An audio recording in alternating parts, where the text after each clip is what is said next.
Good evening and a very warm welcome to St Mary Abbots. I'm Father Evan, one of the clergy here in the parish, and it falls to me to make a very important announcement.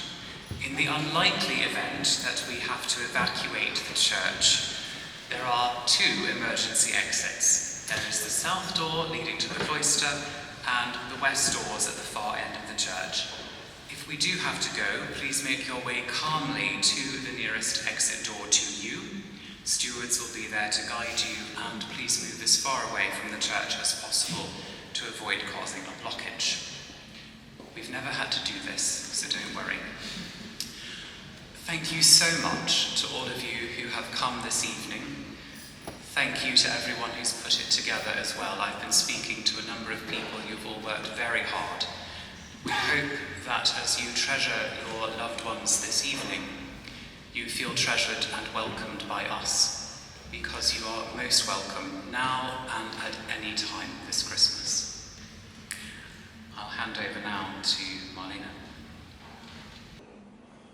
Thank you, Father Evan. Good evening. It is my greatest pleasure and honor to welcome Her Royal Highness the Duchess of Gloucester to the Evening of Hope. A very warm and heartfelt welcome to you all, to families and friends, staff and volunteers, patrons and supporters of missing people. We are a big community, a family you may say, united by a shared understanding and hope. Hope means something different to each of us. Some of us hope to be reunited with our loved one who is missing. Some of us hope that the loved one who is missing is somewhere safe and warm wherever they are. Others still hope that tomorrow is going to be a better day. I hope that my brother-in-law, Trevor Patrick O'Donnell, who has been missing for almost 30 years, one day rings our doorbell. I would like to warmly invite Joe Yule, Chief Executive of Missing People, to open our event. Welcome on behalf of the whole team at Missing People to this Evening of Hope.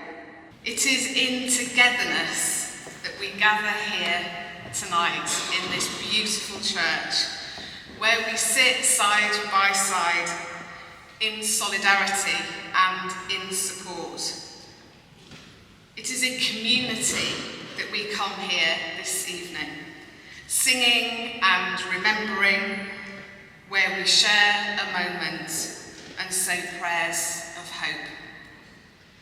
It is in candlelight that we meet here as one and brighten up the night, and we can think for a minute and be okay in silence.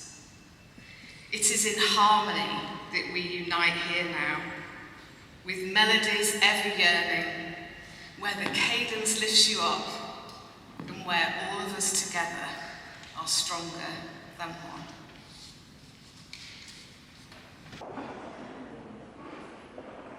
In June this year, I had the pleasure of attending Ideal Garden Show in Birmingham, where I witnessed the impact of the Missing People Choir on the audience, evoking joy and sadness, laughter and hope.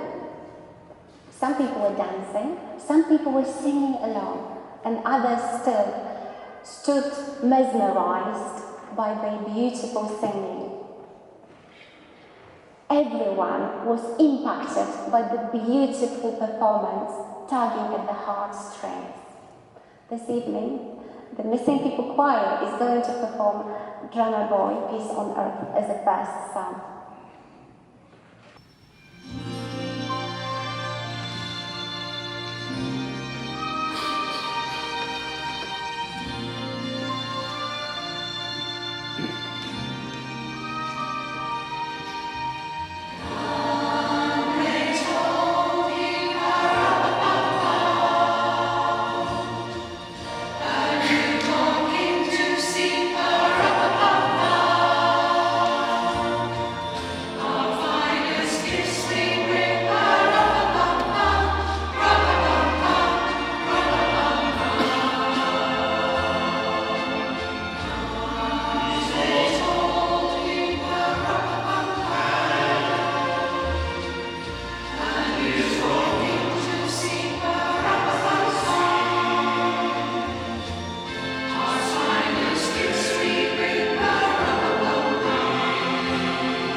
difficult for families whose loved ones are missing to talk about what it's like to be in that situation with others who have not experienced this. Only last week, I heard my mother-in-law say that whenever someone new in her life, a new acquaintance, asks her, "Do you have any children?" she doesn't know how to answer. She doesn't know whether to say, "I have one son" or two sons. Families find solace and help through the creative writing group as they are able to express their hopes and wishes, share the experience, tell others what it's like to be in that situation in a safe environment where you can say whatever you like because others understand what it's like to experience missing someone. And we do this by regular meeting and writing poems and reflections. And this evening we're going to have 4 contributions from the creative writing room. And the first one is A Garland of Wishes, which is a collective poem written by Ross Hodgkiss, Valerie Nettles, Patricia Douglas, Tina O'Donnell, and myself, Malena O'Donnell. The poem is going to be read by Sarah Godwin, whose son, Quentin Godwin, went missing in 1992. Sarah, I invite you to the stage and to read our poem. Thank you. Garland of Wishes. I love the crunch of new fallen snow, softly undulating, hiding what is below. Garlands of tiny stars in an ink-black sky ablaze. I whisper a wish just for you. Please, come home soon. Life is not whole without you. It's Christmas Eve, and sleep escapes me, waiting for the bells to ring, wondering if the starlight shining through the icy window is the same for you.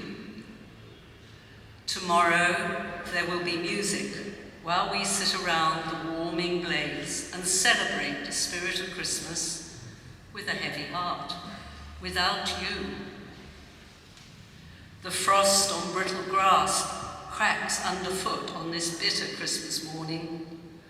Thoughts of you garland my heart and glow like lamps. The music of your spirit still blazes bright like starlight. Sleep, my child loved, though lost, you'll never be forgotten. Soft candlelight creates shadows, gently swaying to the sound of festive bells. A blaze and crackle of the fireplace warm my heart and soul. A garland made of wishes hangs on the tree, bringing hope for the days ahead. When the bells and music of this day subside, we sit on soft blankets, warm and secure, and let our memories take over. Sleep won't come as we remember the spirit of those we know and have known and will never forget, realizing the only certainty is a new day will come tomorrow.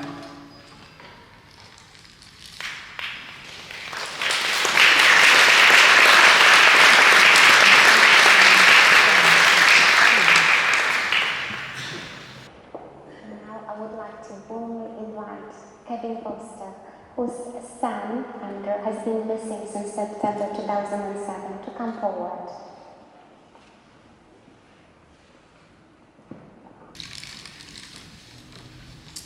This year marks 2 birthdays. Our son Andrew is 30 this year, or was in the summer, if he is still alive.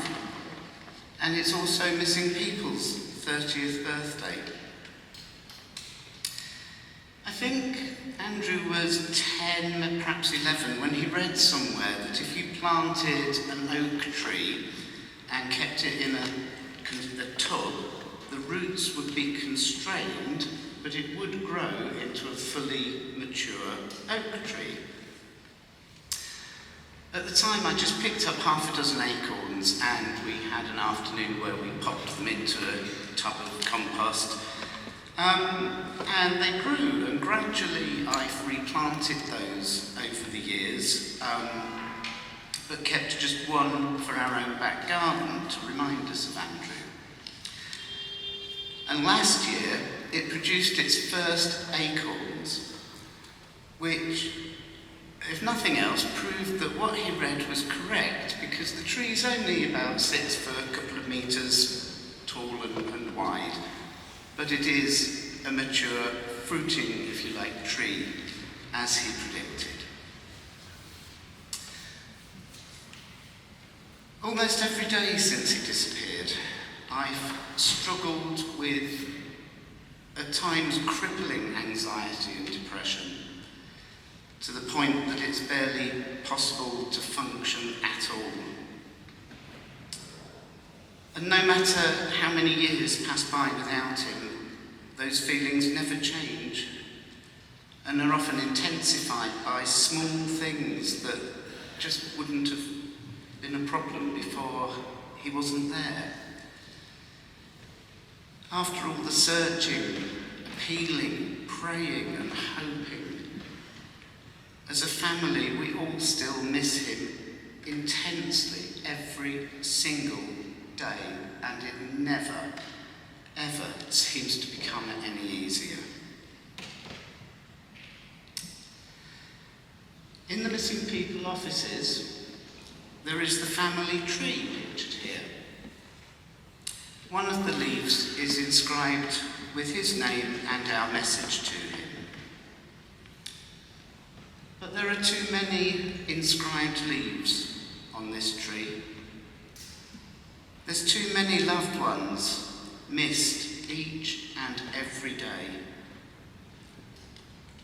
There are too many families left bewildered, wondering, searching, hoping, praying, just longing for an answer, any answer, no matter how difficult that answer could prove to be. Missing people have tirelessly supported us through these years, as they do with so many of us here. And of course, in addition, every month you see appeals that help to find missing children and adults. The helpline is available to those thinking of going missing or that have gone missing and find themselves in difficulty. As Andrew's oak tree bears the fruit of the acorn, we hope that awareness of his case bears the fruit that others are helped to find positive solutions in their lives, and that other families are spared the pain that too many of us live with every single day.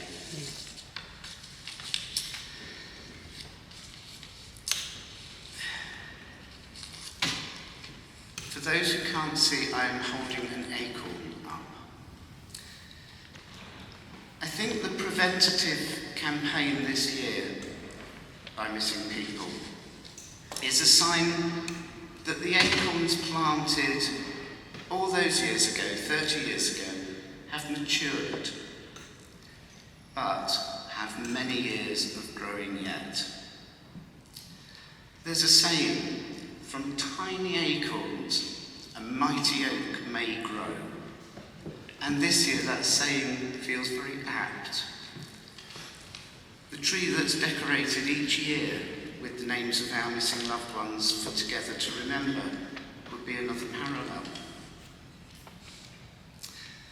I'd like to invite Joe to join me briefly. Because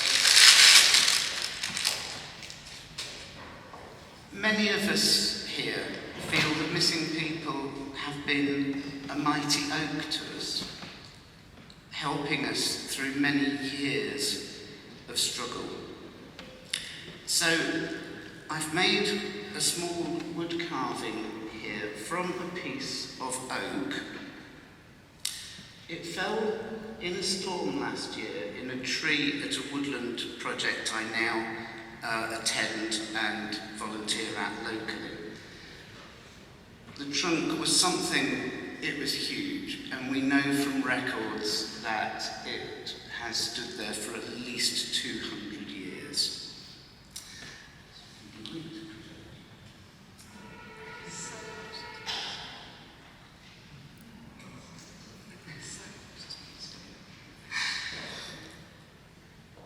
I hope it serves to remind all those who work to support missing people, paid or voluntary, that you are the mighty oak to more people than you perhaps realise, and that we need you to continue to grow over time.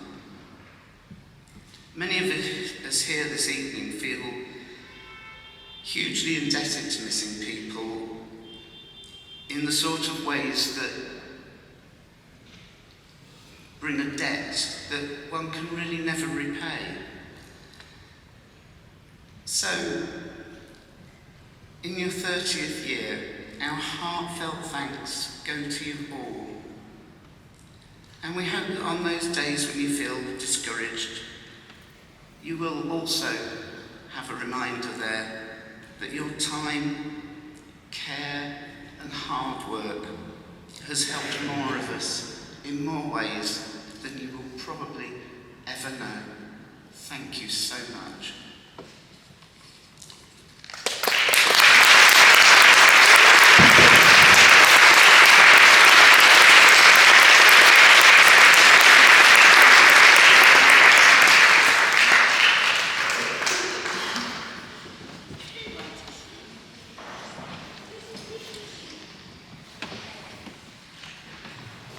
I also have an oak tree growing in my garden, and its strength and presence and resilience reminds me of the Missing People charity. So thank you, Kevin, for this beautiful speech, recognizing the support that we all receive as families of missing people.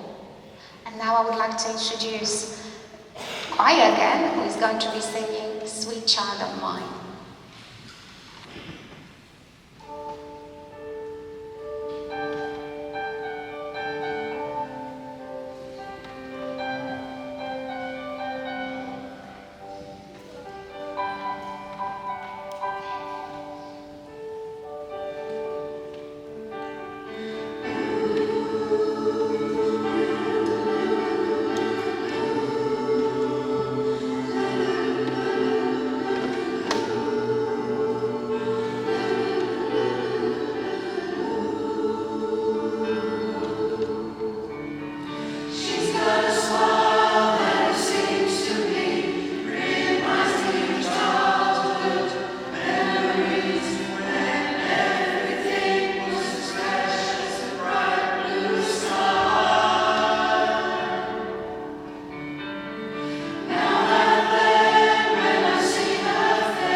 second reading this evening from the Creative Writing Group is a reflection written by Valerie Nettles, Touch Paper.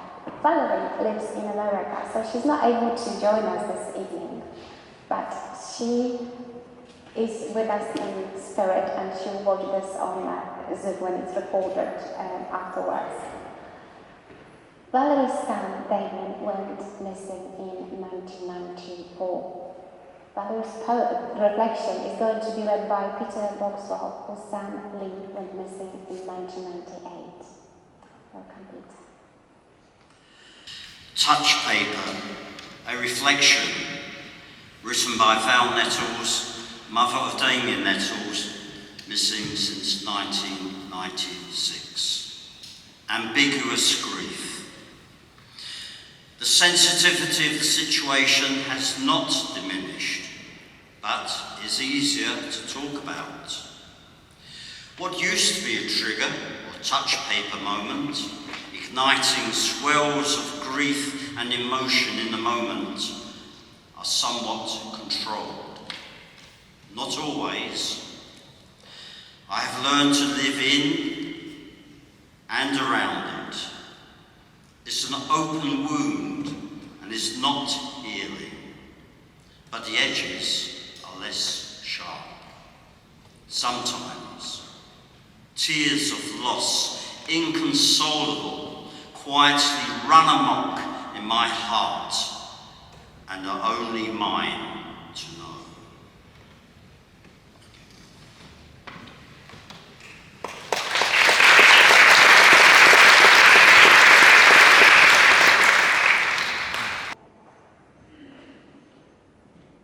Most charities, I know, provide support for people who need support. Missing people is not different. And yet, Missing People is a charity like no other in the way it unites families, staff, volunteers and supporters in a shared efforts and understanding how to provide compassion and hope. We are united like a family, and this is reflected in today's event with contributions from families, staff, patrons, and trustees. I would like now to invite Justin McLaren, Chair of the Trustees at Missing People, to come forward.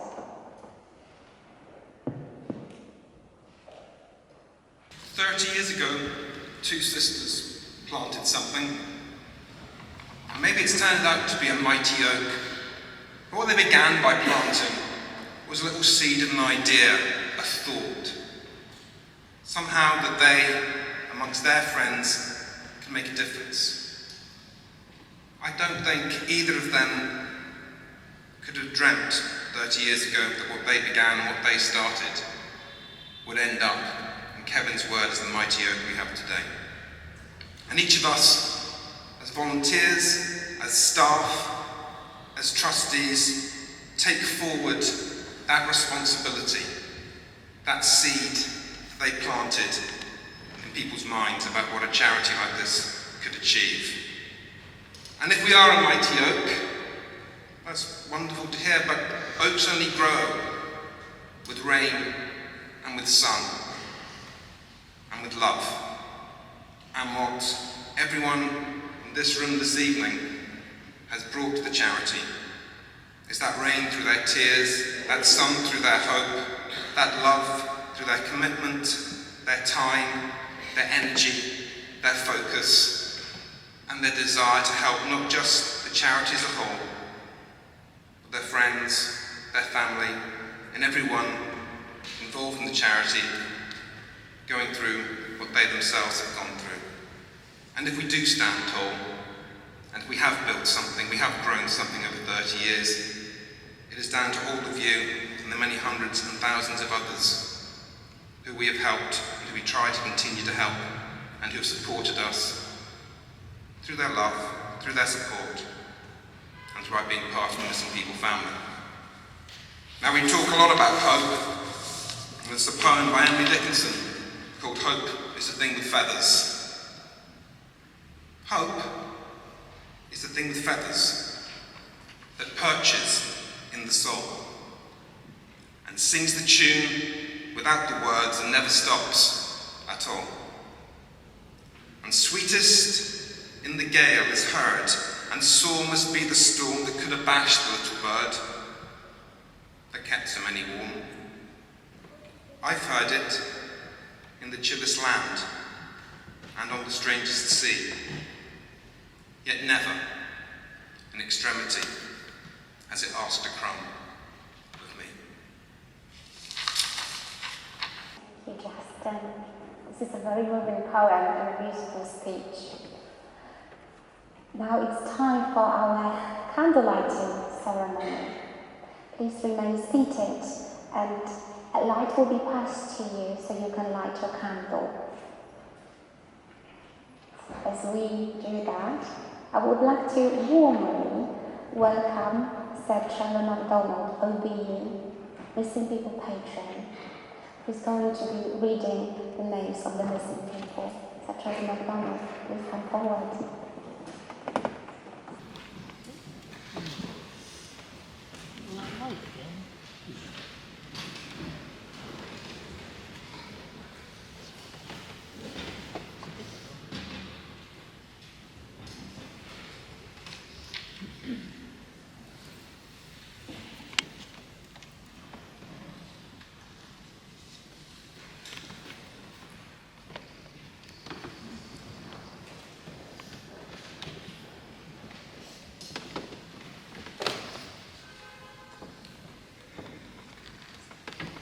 The names of those who are missing: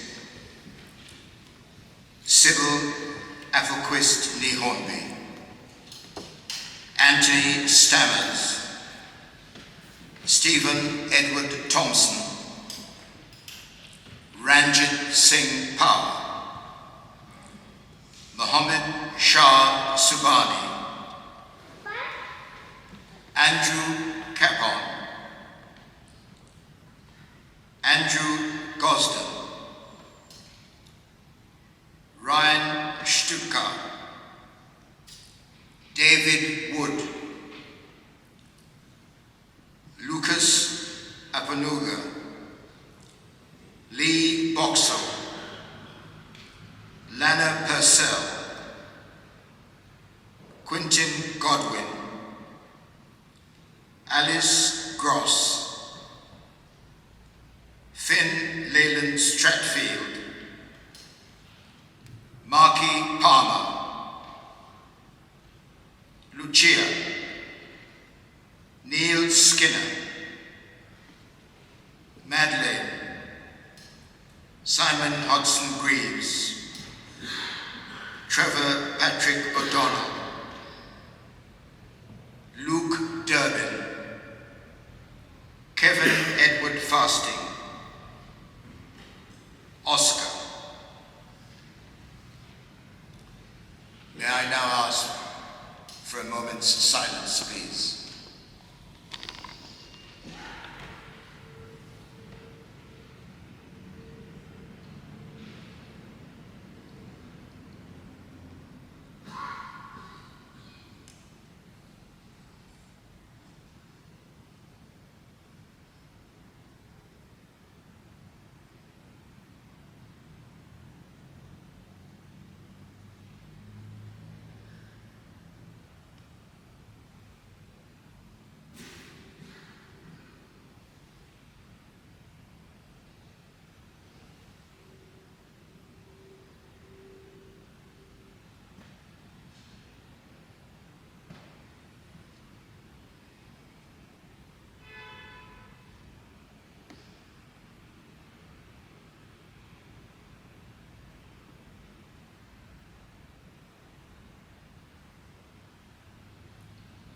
Thank you.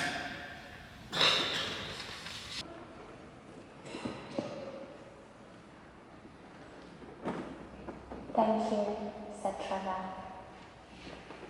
And now I'd like to introduce the penultimate contribution from the creative writing group. It's a poem entitled Robin, written and read by Ross Hotchkiss.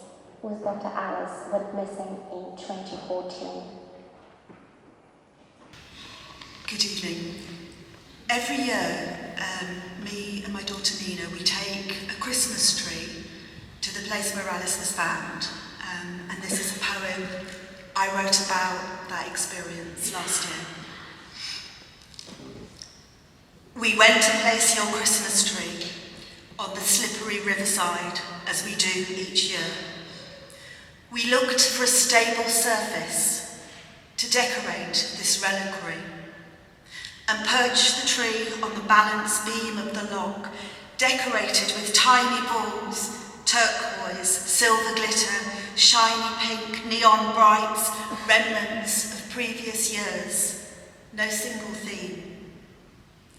The tree's trunk had browned in the rain, but its green needles were sharp and stabbed our clumsy fingers, wet to sticky sap, as we draped lights around its weary frame. We turned them on, took the tree to nestle in the crook of this terrible place, snipped rotting ribbons, emptied flower bottles, paused to think, then heard a rustle.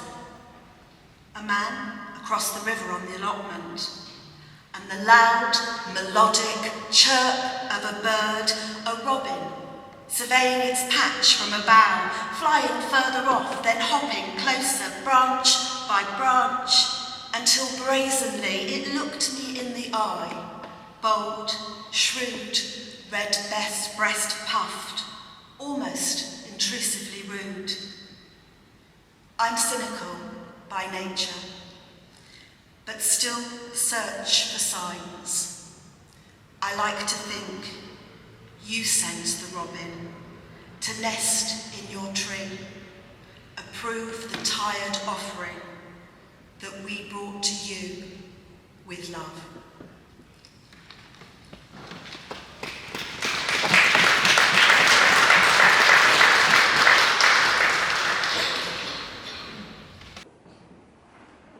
And say that everything this evening has been brought to you with love. And so is the next song performed by our choir this Christmas night.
going to read to you the final contribution from the creative writing group, and it's a piece I wrote myself.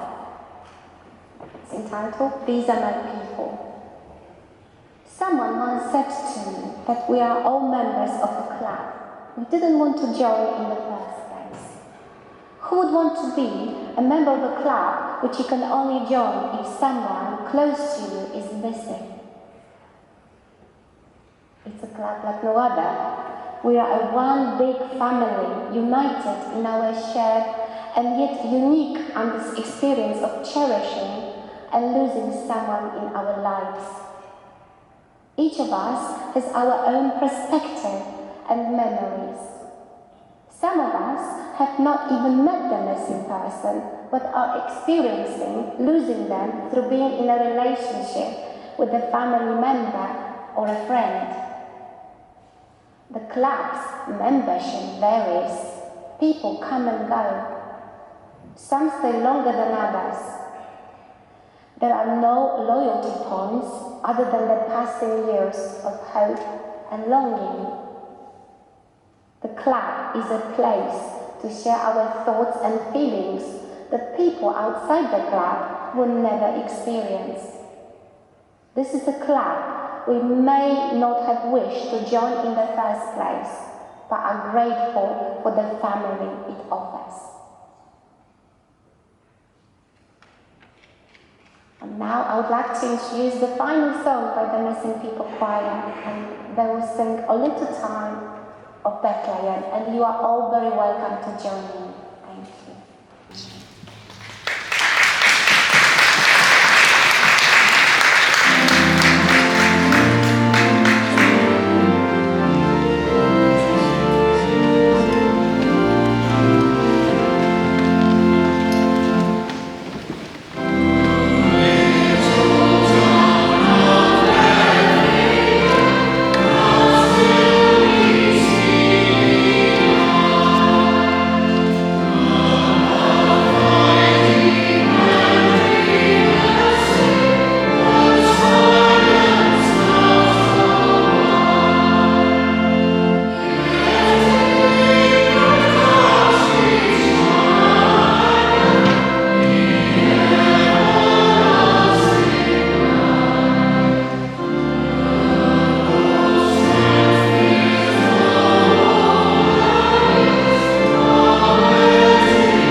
Our time together is coming to a close, but we would like to invite you to join us for more wine and mince pies at the back of the church afterwards.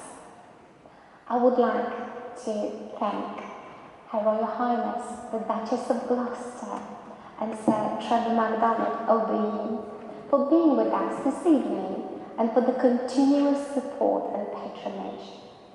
It means a lot to us. I would also like to warmly thank everyone who contributed to this beautiful evening full of hope, compassion and love, especially families of missing people. May you live with peace and hope, and may the festive season brings you everything your heart wishes for. A very good evening to you all. Thank you.